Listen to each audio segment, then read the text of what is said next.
Hey class, so we're going to talk quickly. Hopefully it's quickly. It's probably going to be a 10 or 12 minute one, but about consumer perception and how perception affects consumer behavior, because it's a big one.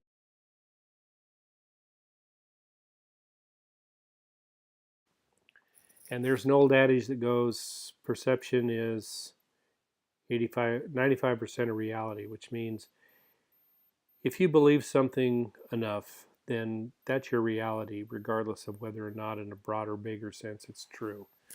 Um, and I'll talk about it briefly, but basically that's sort of the concept right now around fake news. I would offer up that half the country, it seems, believes in fake news. We could just argue which half that is.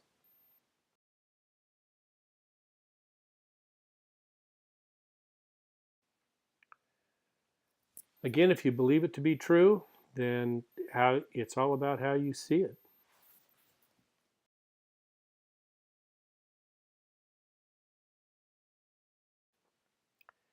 And how we see things, our perception of what reality actually is dependent on a lot of different things, which is always good to keep in mind because you as an individual have your opinion of how things are, what's reality, what isn't, and it's really important. It's a great takeaway from education that how you see it, again, is may well be your reality, but two things to keep in mind.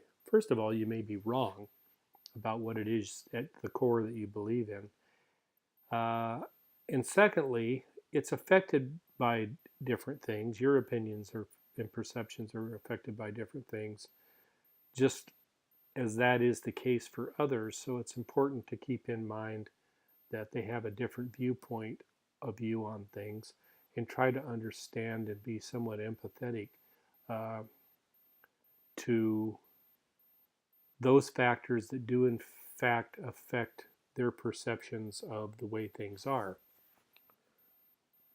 And that's good to do from a social sense.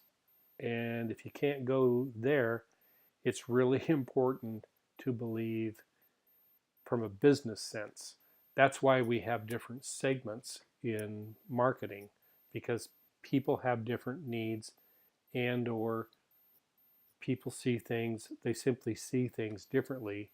And as a consequence, it's not just about their beliefs. That's not where it ends. It goes back because they believe certain things, they have different needs and wants. And so if you want them to be customers, you really need to not just to be open-minded about it, you need to understand them.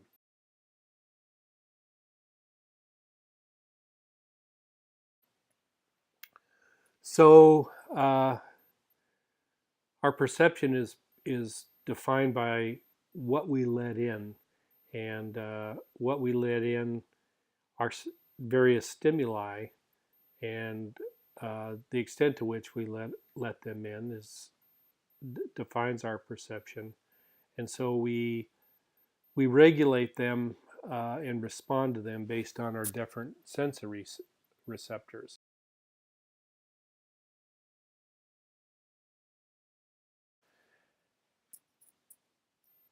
And so it's not just the audio, visual, tactile kinds of things that we think about. Um, those go bigger than that. And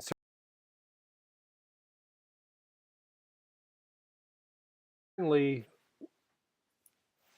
what we look to do from a branding, and this is really about branding, what we look to do from a branding perspective is to understand that there's different perceptions and that those perceptions change over time, not only for individuals based on different things like the slide of a few slides ago, age and the perception of, you know, when somebody's really old, what are the signs, what are the factors that define it. But from because your population ages and because your population changes, let's say in ethnic content, in gender, or whatever, uh, you can view it as your population, or you can view it on different segments, market segments. You want to be sensitive to modifying your image in this particular case to keep up with the times. And what you're looking at here is pictures of Betty Crocker over time that have appeared on Betty Crocker brand products. And I would imagine the first one in the upper left-hand corner goes back to the 30s, and then I would imagine that every 6 or 7 years they've updated that image to be more consistent with literally who the market is at the time. And those factors are uh, fashion related, obviously, but they're ethnic related, age related. Uh, and so, what it looks like Betty Crocker has strived for over time isn't literally an image that is current, yet if these are sequential iterations of what they want Betty or they expect Betty to look like, you don't want the differences to be so radical that you exclude uh, your previous market as defined. You want to change it just a little bit so it has broader appeal. And so that raises this matter of a just noticeable difference, which is used in a number of different ways in marketing, just as an FYI. I mean, this is one in more of a sensory context, but it's used in pricing, that if you want to increase the price, for example, you can do it one of two or three different ways. One way to do it is to change the price per se, but change it from $5.95 to $5.99, let's say, and you've raised it about 1 entire %, but through using odd ending, which is fives and nines, it isn't noticeable in that context. You've stayed under 6, yada, yada, yada. But that's one way to raise prices, to actually raise the price, but only raise it a little bit so people don't really notice. Another way to raise price, let's go to a bag of potato chips. There's two other ways to do it. You can change the price of the bag. You can change the number of, keep the price, the MSRP, manufacturer suggested retail price, the same, but reduce the number of potato chips. That's very common. That's why and then eventually you can make the bag a teeny tiny bit smaller and then reduce the number of chips in there some more. You can keep messing around with it for, a decade, until you've got a bag that has a couple of chips left in it. But that's done with ice cream too. One of the reasons that ice cream is in cylinders, at least pints, is because it makes the container look bigger than the old days when they were cube shaped. But also you can raise the floor of the bottom of the container up and reduce the volume without changing the apparent size of the product itself, or what you're getting. So those are so you do it, change the volume just enough so people don't really notice it, and you do it slowly over time. Marketing.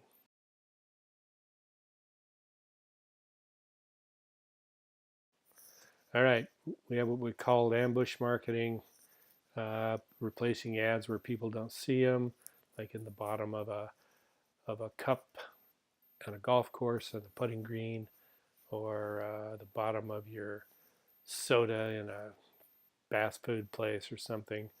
And experiential marketing maybe is using images or smells and that sort of thing to create bonds. It can also it doesn't have to be, well, it can be emotional. I mean, you can have advertisements that are good at making connections with people. There's a couple of examples that we'll look at in a second.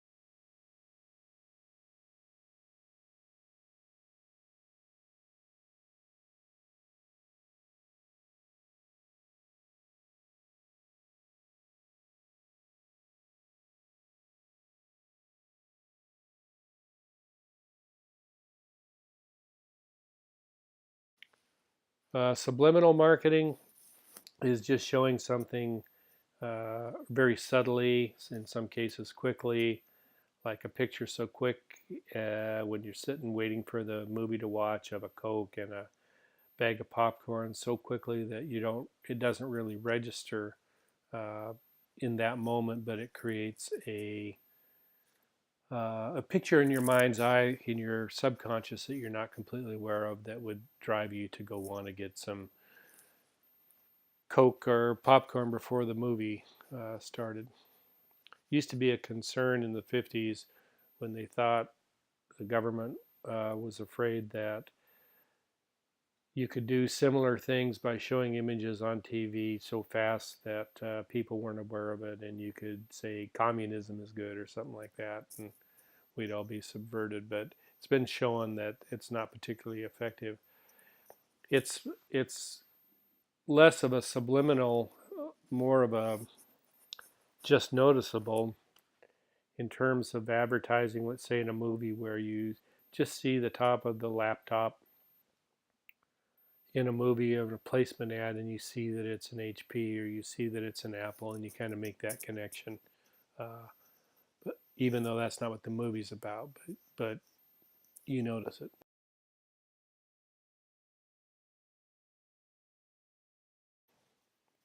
Uh, we need to be concerned of the stimulus itself, and we can have these radical contrasts with the stimulus, so that we have shocking images.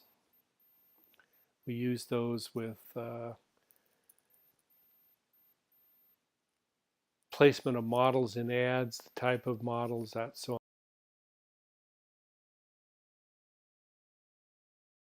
and so forth. Perceptions can also be affected by expectations, motive, and selective perception. Uh, Expectations are affected by goals. We talked about goals in the last chapter as they relate to needs. So needs affect goals, goals affect our expectations. Past experience affects our expectations. That's one of the reasons when we go out to dinner, it's one of the environments where we typically have significant expectations, because we start to set those expectations before we ever get there. Motives and expectations can run hand in hand. Uh, I expect to graduate in the spring because I want to get a better job. One's an expectation, one's a motive, and they relate and can affect one another. Another thing that relates to the fake news is the selective perception, the matter of selective exposure, selective attention, selective defense, and perceptual blocking. Selective exposure goes to, I like to watch certain news channels because I believe them.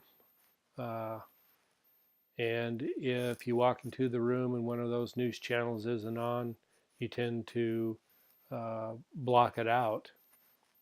And all these selective attention, perceptual defense, you tend to not believe things that are in contrast to what you do believe. And again, perceptual blocking, you don't want to, or you're uncomfortable, it's probably a better way to say it. You're uncomfortable with stimuli that causes sensations, again, that you either want to block or you're not comfortable with or whatever. Um, so there's lots of examples, and in there.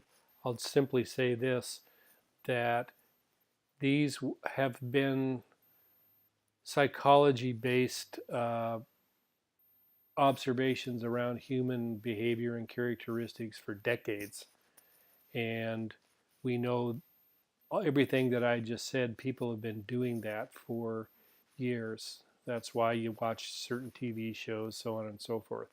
But it's become especially significant because marketers or politicians have been, and politicians on all sides, I'm not making a statement on one or the other, they all understand the principles of marketing. That's why I raised the question of what's the difference between marketing and what's the difference between marketing and propaganda? Well, there isn't any. It's just that one is politically generated and the other one is advertising generated. But the intent is the same in both cases, to get you to do something that somebody else wants you to do. And so you should be sensitive to that as consumers, whether you're consuming news or whether you're consuming dinner or whether you're consuming political hyperbole. It doesn't really matter. You should be concerned about it, and you should always take what you hear around those things with a grain of salt. And one of the things that they taught us at the University of Oregon when I was in the PhD program there is the concept of congruence. And congruence is when you go out, and it's usually in the context of research, but we should do research. When you go out and get you're looking for the truth on some issue, and you go out and you get information from a number of disparate places because you want to know what the truth is. And that's something that you should we should all work on ourselves in the process of education, is making sure we're getting information from different sources, because we tend to expose ourselves to what we already believe. We have a selective attention. I don't want to hear that la la la la la perceptual defense, defending what you already believe, or blocking what you don't believe. So it takes diligence and discipline to be open-minded sometimes.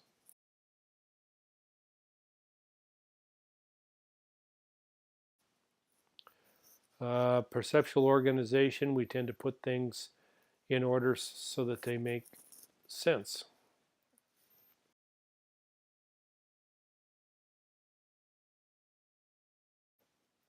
And those things end up influencing advertising and what constitutes a good ad, or a ad that will engage you and make you think about it.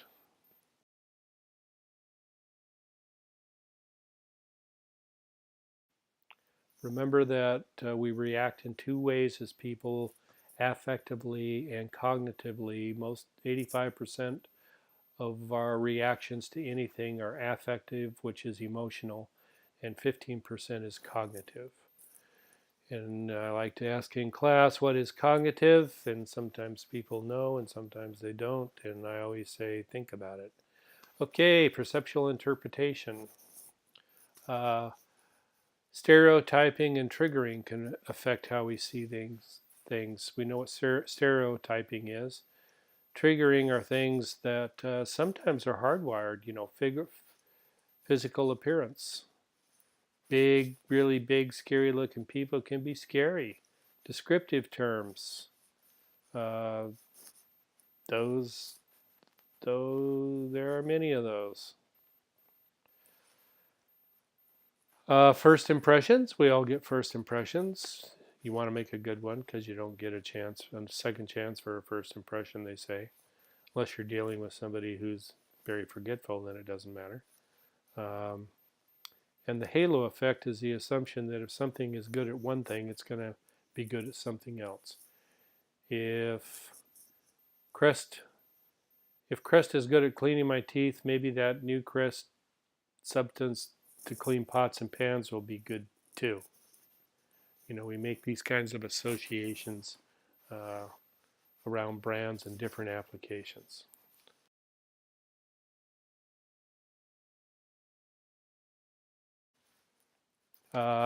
Sometimes we use almost hyperbole to kind of create an image in somebody's mind's eye that is above and beyond what you'd normally think about for that particular object. This is a good one.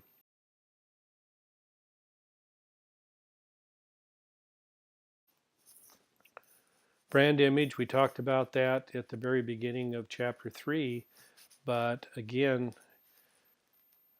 uh, we have images of brands, and brands try to project images about themselves.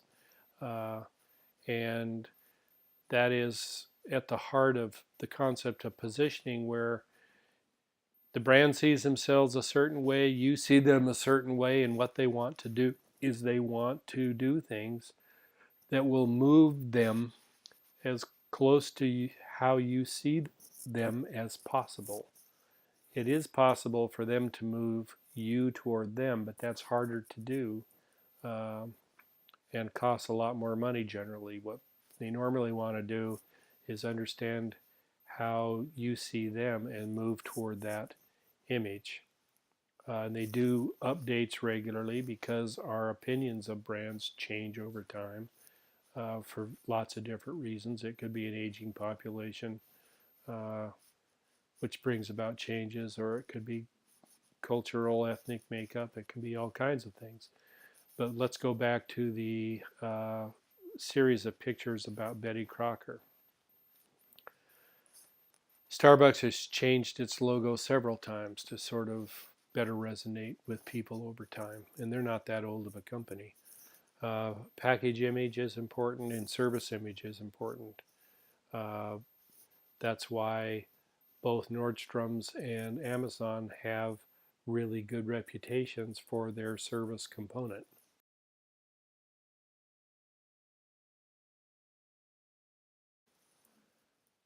Perceived price. Price can be perceived in a couple of different ways, not only the hard cost, but the cost of hassle, the cost of time, the cost of exasperation. There's different kinds of costs, and companies try to understand how customers perceive the cost of their product relative to those consumers' uses and deal with them accordingly.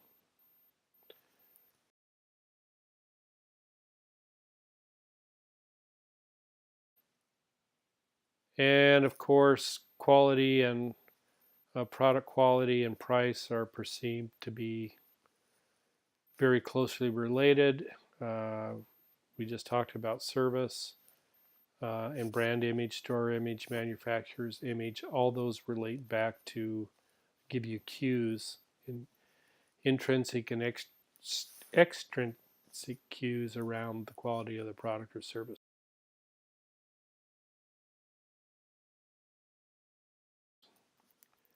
And then finally, we're concerned about consumers have various perceptions of risk around different kinds of actions, whether it's insurance or investment or new cars or whatever, and we respond to those accordingly. And we tend to package our messaging or even the products themselves to be in concert or address this image of consumer risk. And that's all I have.